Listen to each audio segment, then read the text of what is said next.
Point number 3, जिसने भी इस पार्ट ऑफ वीडियो को स्किप कर दिया वो उसके लिए बहुत बड़ा लॉस है, बिकॉज ये पार्ट सबसे इंपॉर्टेंट है। लेट्स से मैं जो तुम्हें अभी टॉप 5 कॉलेज बताने वाला हूँ, उस लिस्ट में तुम्हारा कॉलेज जो कि तुमने अपने माइंड में सेलेक्ट किया है उस लिस्ट में नहीं है।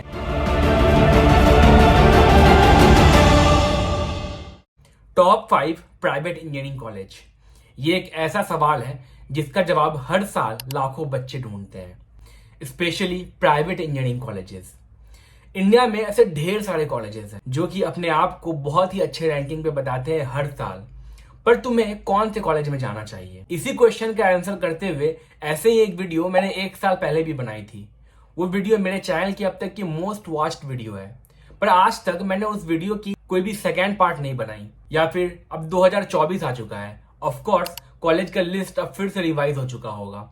हर साल या फिर हर 6-7 महीने पे कॉलेज की रैंकिंग बदलती है, पर आज तक मैंने कॉलेज रैंकिंग की वीडियो दोबारा कभी नहीं बनाई। खैर, इसका आंसर बहुत ही सिंपल है, ऐसा इसलिए बिकॉज मुझे ऐसे टॉपिक पे वीडियो बनाना पसंद नहीं है।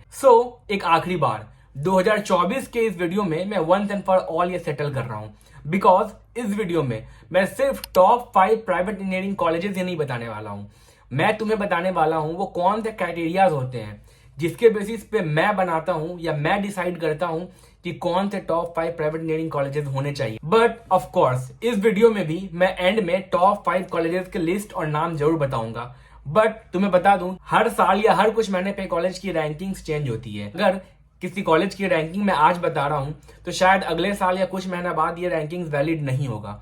इसलिए मैं चाहता हूं कि तुम जानो उस तरीके को जिस तरीके के थ्रू हम वेरीफाई करते हैं कि कौन से कॉलेजेस की रैंकिंग टॉप होती है, ताकि नेक्स्ट टाइम तुम या तुम्हारा कोई जूनियर या तुम्हारा फ्रेंड इसी के थ्रू उस कॉलेज को वेरीफाई कर सके खुद से। बट सबसे इंपॉर्टेंट बात, मेरे लिए मुझे पता है मेरे सब्सक्राइबर्स और मेरे व्यूअर्स जो होते हैं उनको टॉप 5 प्राइवेट इंजीनियरिंग कॉलेजेस की लिस्ट ऐसे नहीं चाहिए होती है। इंडिया में अब तो ढेर सारे कॉलेजेस हैं, KIIT, बिट्स, बहुत सारे, जिनके फीस बहुत ज्यादा होते हैं। मुझे पता है मेरे सब्सक्राइबर्स में कुछ ऐसे लोग होते हैं कि वैसे बच्चे जिनका JEE स्कोर भी उतना अच्छा नहीं है और उनके पेरेंट्स के पास इतने पैसे भी नहीं है कि वो किसी बहुत ही हाई फाई इंजीनियरिंग कॉलेज में एडमिशन ले ले। या दूसरा, एक ऐसी भी कैटेगरी के स्टूडेंट्स होते हैं जिनके पास बहुत पैसे हैं पर उनका JEE रैंक अच्छा नहीं है, तो उन्हें कौन से कॉलेज में एडमिशन लेना चाहिए। मैं इस वीडियो में बताऊंगा तुम्हें दोनों चीजें फाइंड आउट करने का तरीका, और एट द एंड मैं तुम्हें रिवील करूंगा कि वो कौन से टॉप 5 प्राइवेट इंजीनियरिंग कॉलेजेस हैं दोनों ही कैटेगरी के। सबसे पहला क्राइटेरिया कॉलेज को लिस्ट डाउन करने का, और वो है नेशनल इंस्टीट्यूशनल रैंकिंग फ्रेमवर्क, यानी कि NIRF रैंकिंग। अब NIRF रैंकिंग एक ऐसी चीज होती है जो कि हर साल अपडेट होती है, पर मैं तुम्हें बता दूं कि कॉलेजेस क्या चालाकी करते हैं। प्राइवेट इंजीनियरिंग कॉलेजेस ऐसे काम करते हैं, यानी कि मान लो 2016 में NIRF रैंकिंग किसी कॉलेज की 63 थी, तो वो 2020 में भी उसी रैंकिंग को लेकर एडवर्टीजमेंट करते हैं कि हमारी कॉलेज की रैंकिंग अभी 63 है, जबकि रियलिटी में अगर देखा जाए तो NIRF रैंकिंग के अकॉर्डिंग उस कॉलेज की रैंक 63 थी। ये बात सच है, बट ये रैंकिंग 2016 में थी, 2020 या 2024 में नहीं। पर कॉलेजेस क्या करती है, उसी ओल्ड रैंकिंग या उसी ओल्ड लिस्ट को लेकर एडवर्टीजमेंट करती है। तो तुम्हारा तरीका क्या होना चाहिए? सबसे पहले तुम NIRF रैंकिंग की लिस्ट को देखो, वो कॉलेज उस रैंक में एग्जिस्ट करता भी है कि नहीं। एंड सेकेंड, अगर वो कॉलेज अपने वेबसाइट पे क्लेम कर रहा है कि हमारी NIRF रैंकिंग 15, 20, 50 कुछ भी है, उसको जाकर NIRF रैंकिंग के ऑफिशियल वेबसाइट पे वेरीफाई करो कि जिस कॉलेज ने ये रैंकिंग दिया है क्या सच में उसकी रैंकिंग एग्जिस्ट करती है। और मेरी मानो, अगर तुम वेबसाइट पे ऑफिशियली चेक करने जाओगे तो तुम्हें रियलाइज होगा 50% से ज्यादा कॉलेजेस अपने NIRF रैंकिंग फेक लगा के रखते हैं, यानी कि शायद उनका रैंकिंग होगा कभी 3-4 साल पहले, बट करेंटली उनका रैंकिंग वो नहीं होता है। पॉइंट नंबर 2, क्या ये कोर्स होना चाहिए जिसके बेसिस पे तुम कॉलेज को चूज करो, या फिर तुम्हारा कॉलेज होना चाहिए, यानी कि कॉलेज और स्ट्रीम के बेसिस पे तुम्हें कौन सी प्रायोरिटाइज रखना चाहिए। लेट्स से कि तुम्हें A कॉलेज में कंप्यूटर साइंस मिल रहा है जिसकी रैंकिंग थोड़ी सी लो है, और B कॉलेज जिसकी रैंकिंग अच्छी है बट उस कॉलेज में तुम्हें स्ट्रीम मिल रहा है केमिकल इंजीनियरिंग, तो तुम्हें कौन सा चूज करना चाहिए? एक low ranking college with best stream या एक हाई रैंकिंग कॉलेज विद बेकार स्ट्रीम? But there is a saying that अगर तुम कोई स्ट्रीम चुनते हो वो तुम्हारे साथ लाइफ टाइम रहने वाला है, बट अगर तुम कोई एक कॉलेज चुनते हो तो वो सिर्फ तुम्हारे साथ 4 साल तक रहेगा। इसलिए तुम्हें स्ट्रीम चुनने पर फोकस करना चाहिए। सबसे पहले तो तुम्हें अपने इंटरेस्ट देखना चाहिए। अगर मान लो तुम्हारा इंटरेस्ट किसी में नहीं है, देन ऑफ कोर्स मैंने एक ब्रांच के बेसिस पे प्रायोरिटाइजेशन वाली वीडियो बनाई है, जिसका लिंक मैं डिस्क्रिप्शन पे दे दूंगा कि तुम्हें कौन से ब्रांच को पहले प्रायोरिटाइज करना चाहिए। लेट्स से अगर कंप्यूटर साइंस तुम्हें थोड़े से कम रैंकिंग के कॉलेज में भी अगर मिल रहा है, देन तुम्हें ऑफ कोर्स कंप्यूटर साइंस वाला कॉलेज चूज करना चाहिए, बिकॉज तुम्हारा स्ट्रीम ही है जो तुम्हारे लाइफ टाइम साथ निभाएगा। कॉलेज तो बस 4 साल का जर्नी होता है। सो एकदम simple and short point number 2 का कंक्लूजन यही था कि अगर तुम्हें 2 कॉलेजेस ऐसे मिलते हैं जिसकी रैंकिंग थोड़ी ऊपर नीचे हो, बट एक कॉलेज में तुम्हें कंप्यूटर साइंस मिल रहा है, देन ऑफ कोर्स तुम्हें कंप्यूटर साइंस वाला ब्रांच करना चाहिए जिस कॉलेज में भी मिल रहा हो। पॉइंट नंबर 3, जिसने भी इस पार्ट ऑफ वीडियो को स्किप कर दिया वो उसके लिए बहुत बड़ा लॉस है, बिकॉज यह पार्ट सबसे इंपॉर्टेंट है। ये पॉइंट तुम्हें सबसे इंपॉर्टेंट, कुछ भी कंसिडर करो या ना करो, मेरा मानना है ये पॉइंट तुम्हें सबसे ज्यादा कंसिडर करना चाहिए, and that is placement record. किसी भी कॉलेज में एडमिशन करवाने के पहले, वो कितनी भी अच्छी कॉलेज हो या कितनी भी खराब कॉलेज हो, उसका प्लेसमेंट रिकॉर्ड जरूर चेक करो। प्लेसमेंट रिकॉर्ड यानी कि placement history. Inquire about the questions like उस कॉलेज में कितनी कंपनीज आती है, ये नहीं कि कितनी कंपनीज आज तक आई है। बहुत सारे कॉलेजेस जो है माइक्रोसॉफ्ट का लोगो लगा देंगे कि माइक्रोसॉफ्ट हमारे कॉलेज आती है, बट अगर तुम रियल में वेरीफाई करने जाओगे तो पता चलेगा कि माइक्रोसॉफ्ट उस कॉलेज आई तो थी, बट लास्ट ईयर नहीं, आज से 10 साल पहले, और वो उस लोगो को आज तक खींच रहे हैं कि हमारे कॉलेज में तो हर साल माइक्रोसॉफ्ट आती है। तो कॉलेज के बारे में अच्छे से इंक्वायर करो कि अगर वो किसी कंपनी का लोगो लगा रहे हैं as a placement type, then क्या वो कंपनी हर साल आती है या फिर 5 साल पहले की कंपनी है वो। सेकंड, तुम उस कॉलेज का एवरेज प्लेसमेंट रिकॉर्ड देखो। अब ये एवरेज प्लेसमेंट बहुत ही ट्रिकी चीज है। मान लो अगर एक बच्चे का प्लेसमेंट हो रहा है 5 LPA पे और दूसरे बच्चे का प्लेसमेंट हो रहा है 1 करोड़ पे, तो अब अगर तुम इसका एवरेज निकालोगे देन एवरेज निकलता है 95 LPA। तो इसका मतलब क्या, उस कॉलेज में एवरेज बच्चों का प्लेसमेंट 95 LPA पे होता है? नहीं, ये तो कोई क्राइटेरिया ही नहीं हुआ। तुम्हें देखना है कि जो मास रिक्रूटर कंपनीज होती है, जो मैक्सिमम कंपनीज आती है, मैक्सिमम बच्चों का प्लेसमेंट किस पे हो रहा है, ना कि सिर्फ इस बेसिस पे कि एक हाईएस्ट प्लेसमेंट गया तो उससे एवरेज प्लेसमेंट नहीं निकालना है। स्मार्टली तुम्हें पता करना पड़ेगा कि मेजोरिटी ऑफ स्टूडेंट्स को कौन सा पैकेज मिल रहा है, 20 LPA का या फिर 5 LPA का। हालांकि कॉलेजेस क्लेम ये करेंगे कि तुम्हें 20 LPA का मिलने वाला है। इस एवरेज पैकेज की ट्रिक से बहुत ही ज्यादा बच के रहना। और ऑफ कोर्स एक सवाल उठता है, अब तुम कैसे पता लगाओगे कि उस कॉलेज में ये सारी कंपनीज आ रही है या नहीं आ रही है? तुम कैसे पता लगाओगे कि उस कॉलेज में बच्चों को इतना प्लेसमेंट मिल रहा है कि नहीं मिल रहा है? बिकॉज कॉलेज तो ऑफ कोर्स क्लेम करेगा कि हाँ भाई हमारे बच्चों को ये सारा प्लेसमेंट या पैकेज मिल रहा है। तो तुम कैसे पता लगाओगे, उसको कंफर्म कैसे करोगे? उसको कंफर्म करने का सिर्फ और सिर्फ एक ही तरीका है। इसका सोल्यूशन मैं या फिर कोई भी यूट्यूबर या कोई भी आर्टिकल नहीं बता सकता है।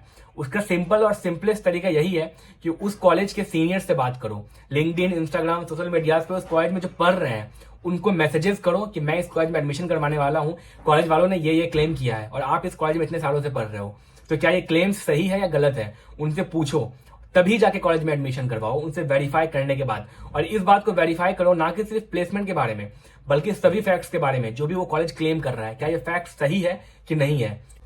4th नंबर पॉइंट, जनरली लोग इस पॉइंट को इग्नोर करते हैं, बट मेरा मानना है कि प्लेसमेंट के बाद किसी भी कॉलेज को आइडेंटिफाई करने में सबसे इंपॉर्टेंट क्राइटेरिया होना चाहिए, तो वो ये है, वो होता है extra curricular and amenities criteria. तुम्हें उस कॉलेज में वेरीफाई करना चाहिए कि क्या क्या एमिनिटीज दे रही है। कॉलेज का मतलब सिर्फ एक बिल्डिंग खड़ा कर देना और क्लासरूम बना देना नहीं होता है। आज के टाइम पे जब कंपनीज आती है प्लेसमेंट के लिए, तुम्हारे से इंटरव्यूज में ये नहीं पूछती है कि तुम्हारे मार्क्स कितने हैं, वो तुम्हारे से ये पूछते हैं कि तुमने 4 साल अपने कॉलेज में क्या क्या किया।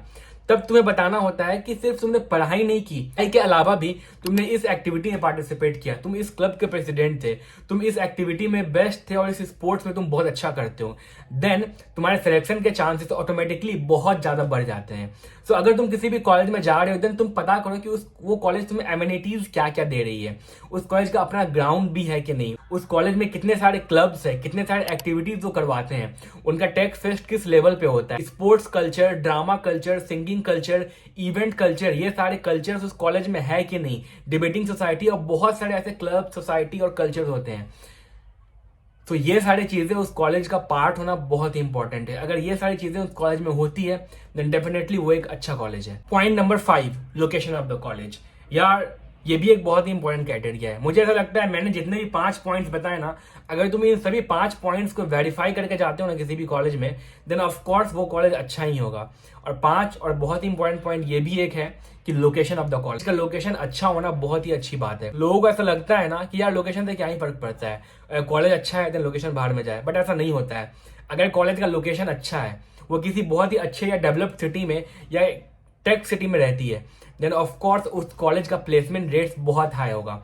उस कॉलेज में इजीली ढेर सारे कंपनीज आएगी। बट मान लो एक ऐसा कॉलेज है शहर से बहुत दूर किसी गांव में है, वहां पर रोड्स की कनेक्टिविटी नहीं है, देन क्या तुम्हें लगता है कि उस कॉलेज में बड़े बड़े कंपनीज के एचआर विजिट भी करते होंगे?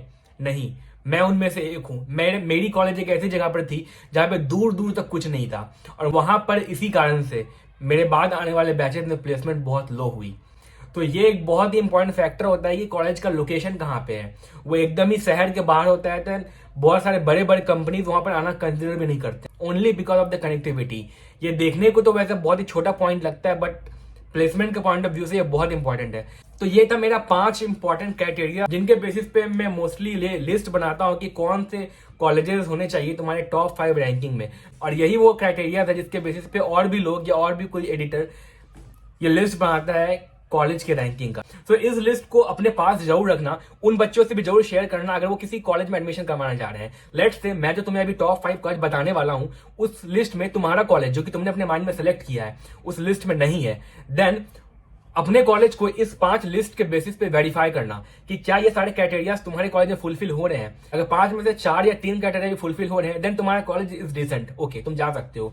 अगर इन 5 में सिर्फ 1 या 2 क्राइटेरिया फिल हो रहे हैं, 3 नहीं हो रहे हैं, तो उस कॉलेज को छोड़ो, दूसरे कॉलेज को देखो।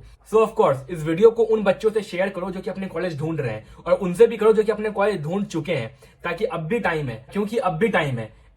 इन क्राइटेरियाज के बेसिस पे वो वेरीफाई कर सकते हैं कि उन्होंने जो कॉलेज सेलेक्ट किया है क्या वो सही है या नहीं। ऐसा पॉसिबल है कि मैं जो टॉप 5 बताऊंगा वो किसी और क्रिएटर के टॉप 5 से मैच ना हो, बिकॉज इंडिया में ढेर सारे कॉलेजेस है, ऐसा गारंटी नहीं है कि मेरे टॉप 5 उनके टॉप 5 सेम हो। सो इस लिस्ट को फॉलो करना ही समझदारी है कि इसके बेसिस पे तुम डिसाइड करो कि तुम्हें कौन सा चूज करना चाहिए। बट आई नो मेरे अकॉर्डिंग क्या टॉप 5 है तुम सब कमेंट्स में पूछने वाले हो, इसलिए स्क्रीन पे मैं डाल दे रहा हूं based on fee and based on low fee and based on high fee. Top 5 private engineering colleges क्या होते हैं इनके बारे में इतना अब उन कॉलेजेस का नाम मैं एक एक करके नहीं बताऊंगा, तुम स्क्रीनशॉट लो और देख लो। थैंक्स फॉर वॉचिंग मेरे और भी वीडियोस को देखो। मैं हमेशा इंजीनियरिंग से रिलेटेड वीडियोस बनाता हूं। मैं भी एक सॉफ्टवेयर इंजीनियर हूं जो कि एक प्राइवेट इंजीनियरिंग कॉलेज से पढ़ा है, तो तुम मेरे वीडियोस से काफी ज्यादा रिलेट कर पाओगे। मेरे चैनल को देखो, सब्सक्राइब करो। ये रहा तुम्हारा लिस्ट, मिलते हैं नेक्स्ट वीडियो में।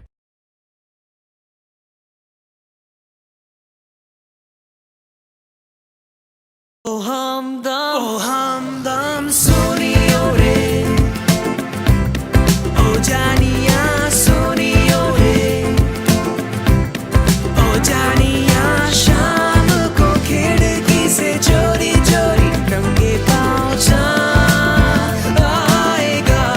ओ हमदम सुनियो रे, सुनियो। And right now I'm doing my job, and along with that I'm doing YouTube. To know more about me, don't forget to check out my other videos. Don't forget to subscribe this channel, and मिलते हैं next video में।